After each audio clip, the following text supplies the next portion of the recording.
I'm Stephanie, and welcome to my channel.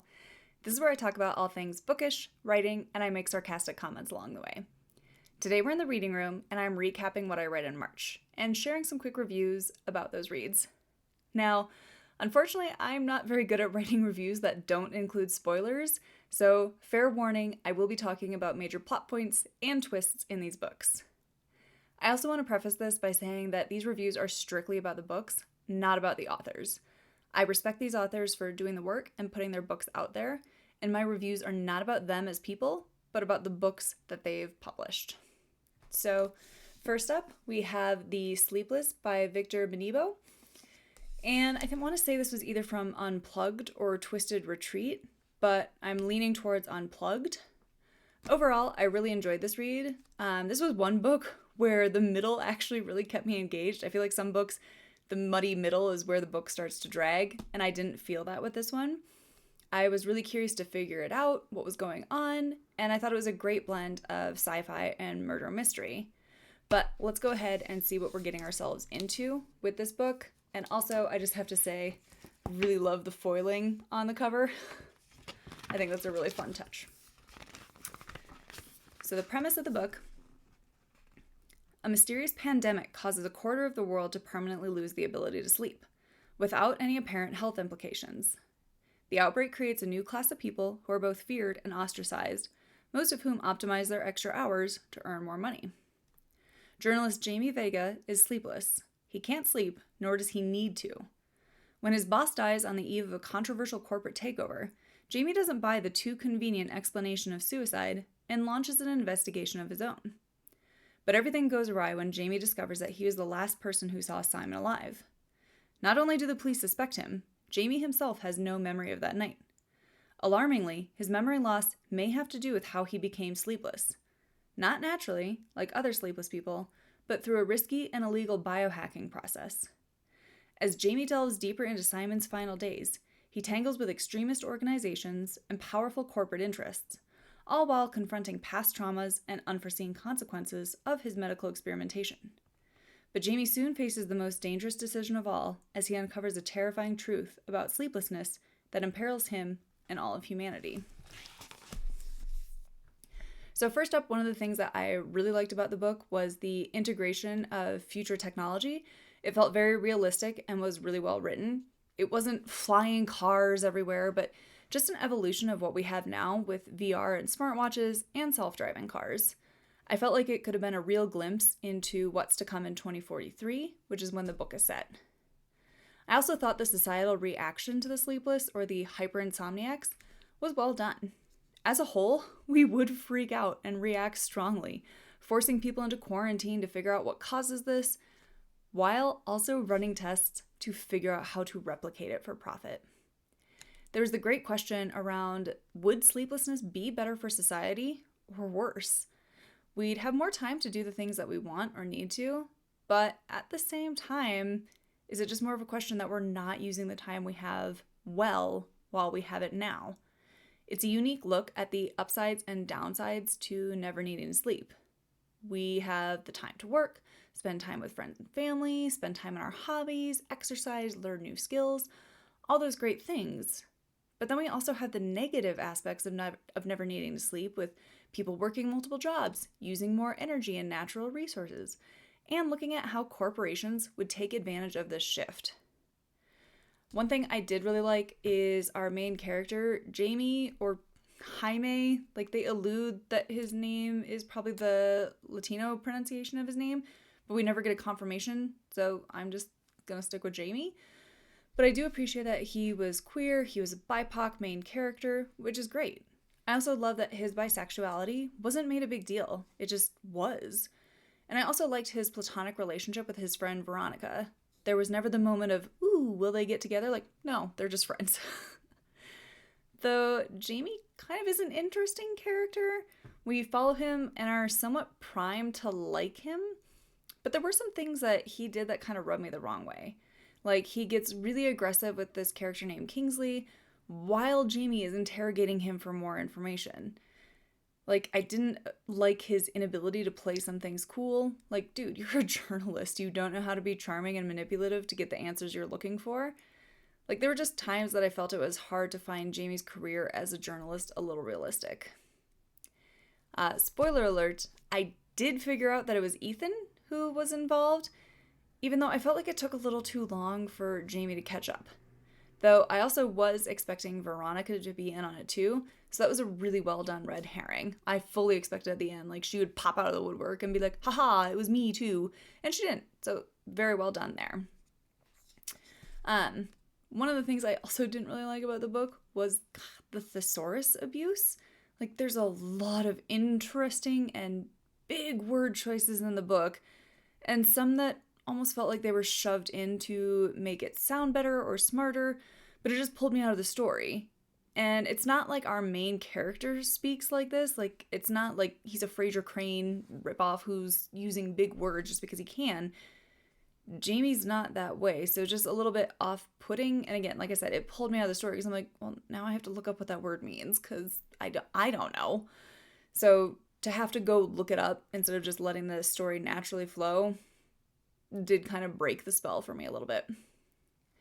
I also liked that the world building was great. It's truly great. But there are a few times that I would have to pause while reading and flip back 20 or 30 pages, as I swore we had just been told the exact same thing. Like the government banning production of caffeine or something. Again, really great world building, but I don't need to be told tiny details about the world over and over again to understand it. I'm not sure if that was just a leftover from maybe some scenes being moved around in editing, but it did really pull me out because, again, like, it felt like they were just copy and pasted scenes. And I'm like, didn't we already learn this?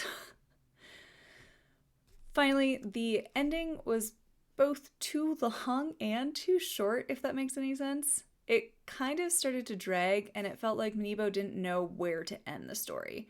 I felt like it could have been wrapped up a little bit more neatly had it been like we ended on the day of Jamie's sentencing, and in his own head, he's thinking about, how he'd have time to see his family before going off to find Sid and Miriam so that they can fix him. His plans weren't over, just on pause. I feel like if some of the repetitious world building had been cut or the ending made a little bit more succinct, I bet at least 20 pages could have been cut from this. But overall, a very good read, especially if you're looking for something that combines like sci-fi and, again, murder mystery. Fantastic read, definitely recommend it, and I am definitely going to be keeping my eye on this author to see what he comes out with next. So next up, we have Book Lovers by Emily Henry. So I'm not going to lie, this one is a little hard for me to rate. I loved it, absolutely loved it, until about page 250. Given the substance of this book, it should not have been as long as it was. And when I realized I still had 100 pages to go, but the plot was really stalling, I got really nervous. But let's cover the back cover copy to see what we're getting ourselves into. Nora Stevens' life is books. She's read them all, and she is not that type of heroine. Not the plucky one, not the laid-back dream girl, and especially not the sweetheart. In fact, the only people Nora is a heroine for are her clients, for whom she lands enormous deals as a cutthroat literary agent, and her beloved little sister, Libby. Which is why she agrees to go to Sunshine Falls, North Carolina, for the month of August, when Libby begs her for a sister's trip away, with visions of a small-town transformation for Nora, who she's convinced needs to become the heroine in her own story. But instead of picnics in meadows or run-ins with handsome country doctor or a bulging four-armed bartender, Nora keeps bumping into Charlie Lastra, a bookish, brooding editor from back in the city. It would be a meet cute, if not for the fact that they've met many times, and it's never been cute. If Nora knows she's not an ideal heroine, Charlie knows he's nobody's hero. But as they are thrown together again and again in a series of coincidences no editor worth their salt would allow, what they discover might just unravel the carefully crafted stories they've written about themselves. So I really thought I had found a new favorite author, much like my love for Sophie Kinsella, and I will definitely be giving Emily Henry another shot. But I was also bored by the end of the book. I could see the ending coming a mile away and was kind of pissed that neither Nora or Charlie thought of the obvious solution since they're both supposed to be kind of smart. I also wish we had more show than tell that Nora was a shark and an ice queen. Like, either commit and make her have to defrost, or let us in on the secret that she's actually a softie on the inside and pushes people away to protect herself and just comes across as cold. I just felt like we were told a lot about how bitchy and cruel Nora is, but then the people that she works with absolutely love working with her and are telling us how great she'd be at this job, and oh, she can handle wimpy clients like Dusty with no problem. Dusty kind of seems like the person who needs a softie on her side, not an ice queen like Nora. So, not really buying it. Speaking of Dusty, she kind of sucks. Especially to blatantly write a scathing representation of her agent, knowing said agent is going to read it. Though Nora is upset with it, it doesn't really go anywhere. She still reads it and still is loving it. Like, I mean, you do you, boo-boo, but like, I would have kicked Dusty to the bin because she sucks. As does her little sister Libby in some points. When Libby is being cool and a real human, she's great. Such as when they go to the community theater together. I absolutely loved that scene. But there are other times that she's kind of a brat and immature and a child herself, even though baby number 3 is due soon. I was kind of baffled at her getting annoyed with Nora when Nora has a job that she loves and doesn't seem to mind taking calls. And Libby ditches her all day anyway. Like, she wants her me time. Like, was she a cat in her last life where she demands attention when she wants it, but otherwise Nora can F off? Like, Libby also makes this ridiculous list that she has to know Nora is not going to want to do. Like, does she not know Nora at all? They're so close, but also not. Like, I can travel with my sister and know exactly what activity she's going to want to do and want to avoid without her having to tell me. And I would never force her to do something the way Libby is forcing Nora to do it.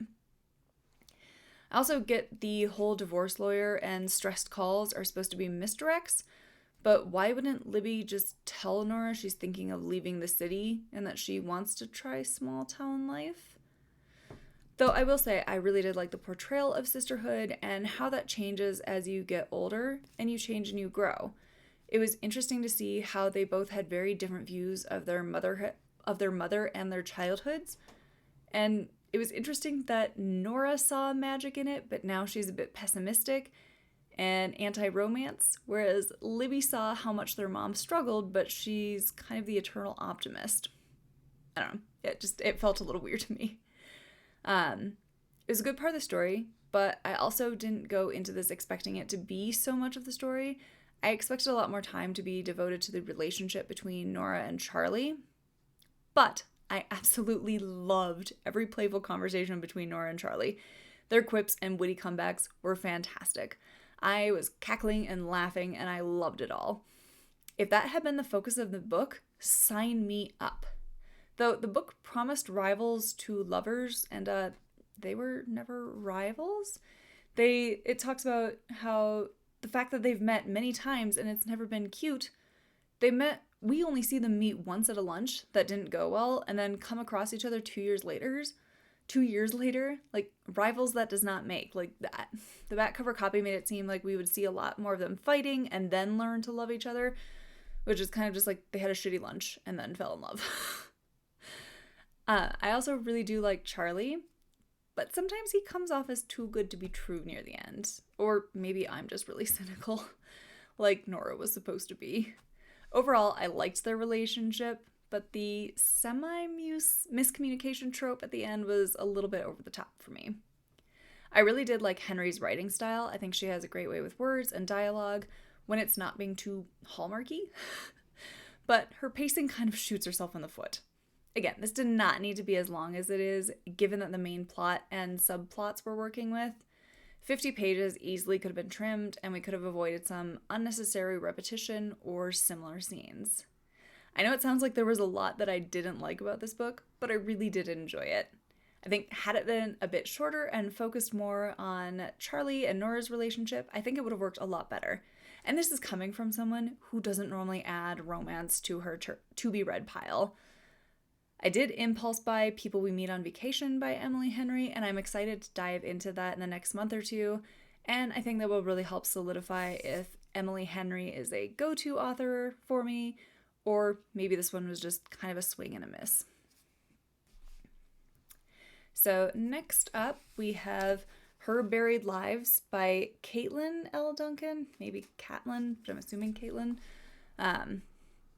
So let's see what we're getting ourselves into with this one. And again, this one, I believe this came actually in Twisted Retreat. But for as long as she can remember, Jenny Miller has experienced intense, intrusive visions. Plagued by graphic mental images of death and harm, Jenny is constantly on edge, always fighting to stay on this plane of reality, until she gets one chance to learn if anyone else in her family suffered the same way. When Jenny and her mother travel to a rural town to sell their legacy home, evidence of the past surrounds them and forces concealed secrets to the surface. But the more Jenny digs, the more she entrenches herself in a sordid past. Soon after finding a hidden journal filled with disturbing messages, a local goes missing, and the suspicions of the town's sheriff turn toward Jenny and her mother. To prove their innocence, Jenny needs to come face to face with a killer who is more like her than she ever wanted. With the clock ticking, can Jenny withstand her visions long enough to uncover the truth and save herself? And then they do provide trigger warnings, so content guidance. This novel explores aspects of psychology and mental health and contains depictions of kidnapping, homicide, and female fertility. Please read with care. Like the Sleepless, this one also has a beautiful foil cover and then plus just creepy little drawings, so sign me up. Now, if I were reviewing this on Goodreads, I'd probably give it a 2.5, maybe a 3. I did read this in 2 days as I was very curious how it would play out, but I'm still feeling a little bit blah, I guess just disappointed. It honestly could have been longer, and that's coming from someone who the last 2 books I was basically like, cut some things, trim some stuff. But I felt like it could have been longer so we would have more time to explore the themes and the characters more. I was quite surprised when things were ramping up and then we only had 100 pages left. Like, how is this all going to get wrapped up well? Duncan surprised me and pulled it off for the most part, but the ending was definitely rushed. And explanations for everything were kind of coming out all at once, so it was very hard to wrap up all the different storylines that we were following. It was very much that there's a secret behind a secret, but we don't get that many hints at the truly hidden one throughout the rest of the book. So I felt like had that been like dropped in a little bit better, it would have worked. It just kind of feels like, here's the ending, and like I'm smacking you in the face with like the explanation when like, but we didn't see any of that.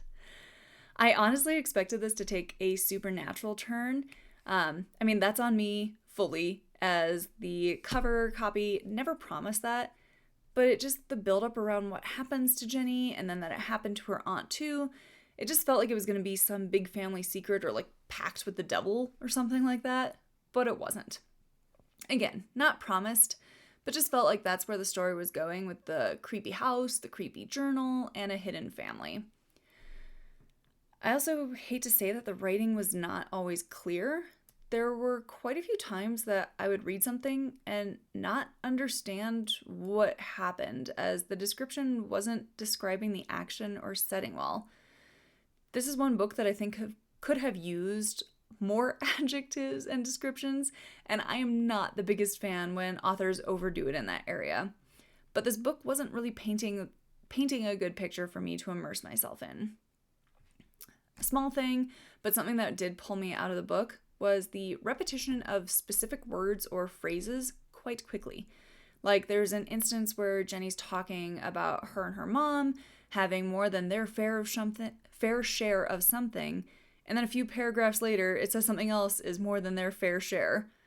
There's another one where a character muses about something, and then another character says something, but the dialogue tag was so-and-so mused. Like, it bugged me. And again, that's a very tiny little niggle, but it is something that jumped out to me.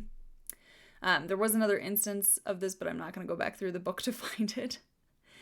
There was also the switch between calling Davina the sheriff and the chief of police. Which is she? Because she's not both. Like, you can't be both. I will say, again, the bones are good, and there is a strong story here, but I felt like it was a rushed draft just to get it done and out there. The premise and idea really pulled me in, and again, like I said, I read this in 2 days. I was very curious about it, I just wish that a little bit more time and attention had been given to it, and it had been given the room it needed to breathe. I think it would have been a really great read, again, had it gotten another edit or paced a bit more slowly, or really drop those threads to bring all the story elements back together. Find some ways to show like Jenny getting closer to her aunt and digging into her mother's past in a stealthy way. I kept being surprised when we're reminded that Jenny is 25, as she reads like she's 17. In the end, this is a miss for me and a really big shame, because I think this could have been a fantastic book. The elements are there. The characters are there. Just build everything up a bit more. The setting, the history, give the dialogue more subtext, and show us how calculating her Aunt Valerie was, instead of just telling us she's manipulative. The story essentially shows Jenny wanting to know more about Val, and then immediately is like, oh, Val is evil, so evil. I mean, we know because we're seeing everything, but how is Jenny reaching these conclusions when half of her motivation is figuring out what her mom is hiding from her? I would definitely be curious to see what else Duncan's written, but I'm guessing it does skew younger, which is probably good because that does seem to be her sweet spot. Had Jenny been in her late teens, I honestly think I'd be a lot more forgiving of her character and the flaws and some of the choices she makes. Again, definitely not a terrible read. I read it very quickly, but there were some things that just jumped out to me to make this not a 5-star read. All right. Next up, we have The Last Houseguest by Miranda. And this was an impulse buy on a run at Barnes & Noble, as I've read Miranda's work in the past and really liked it. But let's see what this thriller promised. Don't overstay your welcome. Littleport, Maine has always felt like two separate towns, an ideal vacation enclave for the wealthy, whose summer homes line the coast, and a simple harbor community for the year-round residents, whose livelihoods rely on service to the visitors. Typically, fierce friendships never develop between a local and a summer girl, but that's just what happens when visitor Sadie Lohman and Littleport resident Avery Greer. The girls are inseparable, until Sadie is found dead. While the police rule the death a suicide, Avery can't help but feel there are those in the community, including members of Sadie's family, who blame her. Someone knows more than they're saying, and Avery is intent on clearing her name before the facts get twisted against her. Another thrilling novel from the best-selling author of All the Missing Girls and The Perfect Stranger, Miranda's The Last Houseguest is a smart, twisty read with a strong female protagonist determined to make her own way in the world. I think this would have been a really solid 3-star read for me. The twists are good and they fit the story. They don't just appear out of nowhere.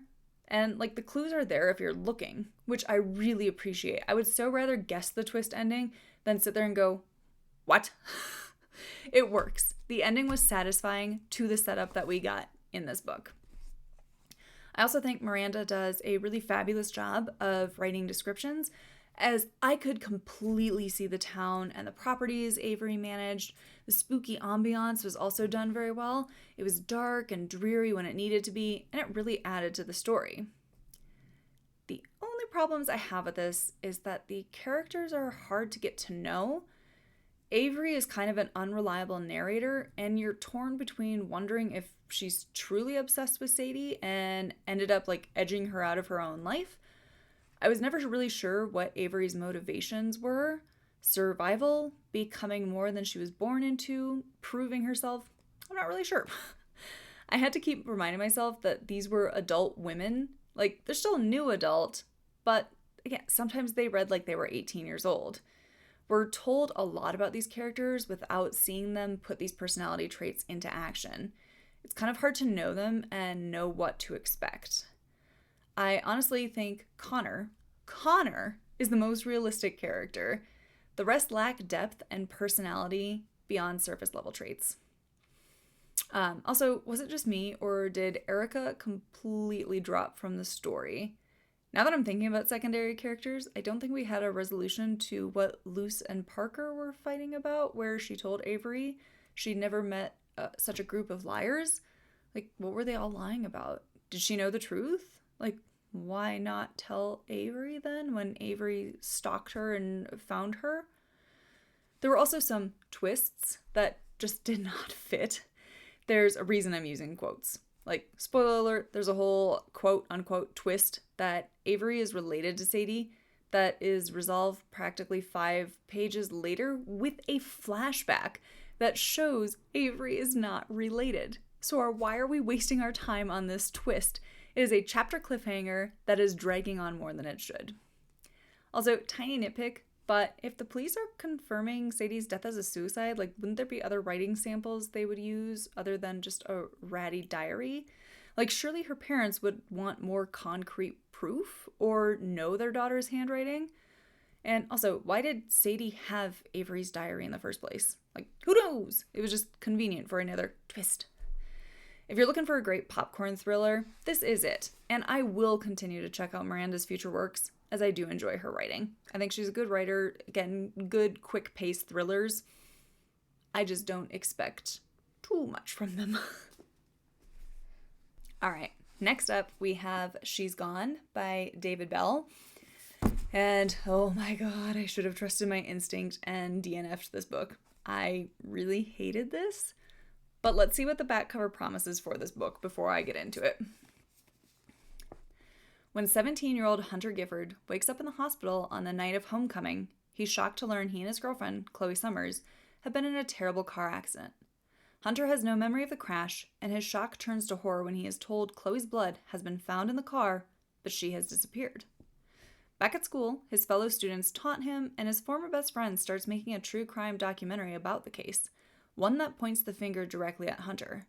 And just when things can't get any worse, Chloe's mother stands in front of the entire town at a candlelit vigil and accuses Hunter of murder. Under mounting pressure from the police, Hunter takes matters into his own hands by questioning anyone who might know the truth and posting videos to prove his innocence. When Hunter learns he and Chloe were seen arguing loudly outside the dance, he faces a sickening possibility. Was he angry enough to kill the person he loved? Was he angry enough to kill someone he loved? No, because Hunter is a robot and a moron. But he is really a blank slate. I don't even know if he feels emotions. I know nothing about Hunter. He kind of just seems like an empty vessel and he's going through the motions. I know nothing about him or his girlfriend Chloe. I honestly know more about his concussion symptoms than his relationship with Chloe. Besides being told that he misses her, he never really shows it. He spends all of his time making these creepy, weird videos that don't add much besides just making him seem like a weirdo. I also will say the Detective Haley, was a fucking cartoon character, but he has good reason to watch Hunter closely. Hunter keeps implicating himself and looking guilty as hell. I would be watching him too. Hunter is so dumb.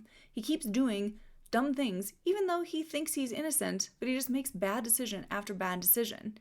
I know he's young, but it almost reads like he's younger than 17 because even though he's constantly talking about college and sex. This book reads like a Scooby-Doo story, which again points to an issue with the tone. Who is this for? And even though we didn't spend much time with them, I'd rather have read about Chloe or his sister Olivia. At least she has a personality. But the narration switched between calling her Olivia and Livy, which was something that really bugged me. There are a lot of name changes in this book. Like, there's another character, Basher, who is sometimes called Basher, but then he'll be Mike for a few references. And then a random Michael. And then he's Basher again. Like, pick one. I understand in dialogue you're probably going to call him different things, but like, in Hunter's own internal narration, pick one name and stick with it so I know who we're talking about. Another thing that bugged me is I did not like the writing style.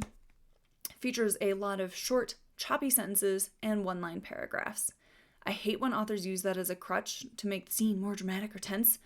When used appropriately, it can be executed well, but to me, it just did not work here. It just leads to short chapters, which can be nice, but then the book just really drags on a lot longer than it should have.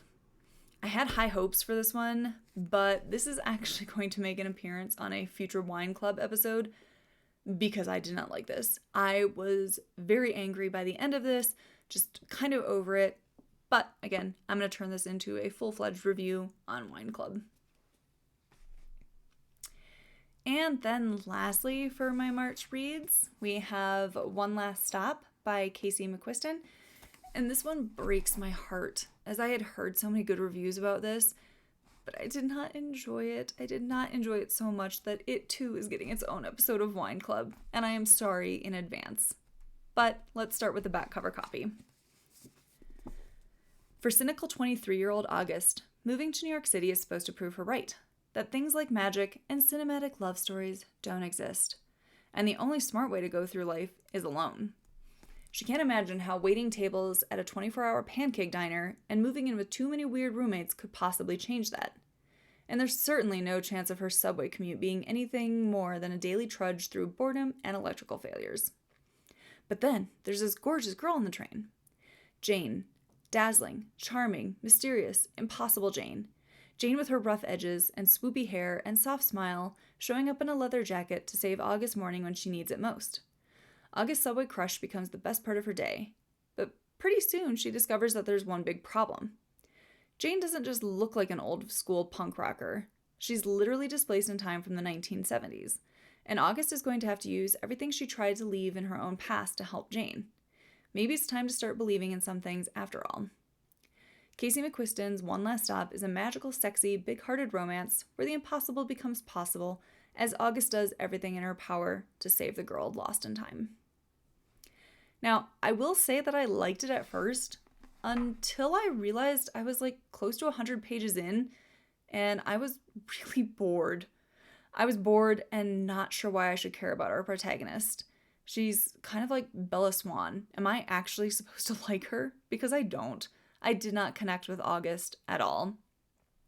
I think a contributing factor is the third-person point of view, but it felt very detached. I don't really know August. I don't know how her mind works. I don't know what she likes or doesn't. I don't know how she feels about things. We're not in her own head. And I also didn't understand August's motivation. She says it's to essentially get away from the life that her mom was bringing her up in, but then she's all about solving mysteries and working Jane's case. So, which is it? She wants to leave her old life behind, or she wants to be a detective? August is obviously our protagonist, as nothing bad happens to her. At least not really. She is so lucky the plot contrivance gods are on her side to make sure that she can skip work for weeks on end without getting fired or losing friends at work. She can skip school for weeks on end but still has an amazing GPA and is on track to graduate, even though we never see her work for this GPA or do any of the homework or do any of the assignments. And she just happens to get this great apartment with people who love her right off the bat, even though she kind of sounds like a standoffish stick in the mud. Every other character is more interesting than her, but we really only view the world when August is president, which, boo, I don't like her. My biggest thing, and reading other Goodreads reviews, it seems I am not alone in this, my biggest problem is the pacing of this book. It feels both slow and fast. The story goes on for a long time. It ends up spanning an entire year, but at the same time, it feels like nothing happens. We're moving through time in this book for weeks, where August would take the train, and then once she realizes something's up with Jane, she spends days working with Jane, but we also don't see much of the time they spent together. It would drag with filler scenes and then speed past anything that was related to Jane and August's relationship. But that's what I came for. I wanted to read a cute little queer romance. The story is so freaking slow, and the scenes just felt off and unbalanced. I started counting. We would spend 13 pages at a party with her roommates or just other people that she knows, and then 4 pages with Jane. And then there's another scene where we spend 15 pages at a party and then 4 with Jane. Isn't the main storyline supposed to be August helping Jane and figure out what's going on with her and their relationship? Cut at least 100 pages from this book. Just think of the poor trees that died to let this thing span more than 400 pages. Now, I do have some good things that I liked about the book. I loved the found family aspect. I really did like how her roommates, Nico, Wes, and Mila, just embraced August and just accepted her as one of their own. That was fantastic. I think that is where the book really does shine. It's just not what I think we were really promised with the back cover copy. I also thought the idea of Jane being alive but just displaced was interesting. And I will say at first, I was reading it and I'm like, I thought Jane is supposed to be a ghost. Like, how is she interacting with all these people? And then I realized, like, oh, that was me. Though I have to say, I wasn't a fan of the whole idea of, like, August being what she's tied to. Like, talk about a living hell. Plus, once August realizes this, it doesn't seem to change anything. Like, she still avoids Jane sometimes for days on end, knowing that Jane doesn't really exist outside of this. Like, are you a kid? You're already skipping work and school to, like, see her. Like, go spend more time with her then if, like, you are literally the only reason she's here. I feel so bad for Jane. And maybe that's why we don't get the story from her perspective, because her life is a nightmare. She's been stuck on a train for 45 years and isn't really alive, but is enough to interact with her world, but isn't a part of it and can't leave. Like, that is a horror story right there. Like, I can see why we don't see the story from Jane's perspective, because that's terrifying. I wanted to love this somewhat sci-fi romance that takes place in New York City, but I didn't. This was a slog, and I was bored out of my mind half the time. I fell asleep multiple times while reading this. I might give McQuiston's Red, White, and Royal Blue a try, just to see if the pacing issues were only in this book, or if that's just a part of her writing style. Please don't hate me, as I know many people love this, but unfortunately I am just not in that group. I will be posting a more in-depth review later, just covering some of the other things that, like, really stuck out to me. But again, I do want to give her other work a try and just see if maybe this particular book is not my style. As looking at other Goodreads reviews, it sounds like that might be it. A lot of people really liked Red, White, and Royal Blue and loved the relationship there and just the pacing and all of those things. So I am hopeful that I can give her work another try. But that is it for what I read in March. Let me know if you read any of the books that I covered today, what you thought of them, or if you have any recommendations for books that I should pick up in April. Otherwise, I'll catch you next time on The Reading Room.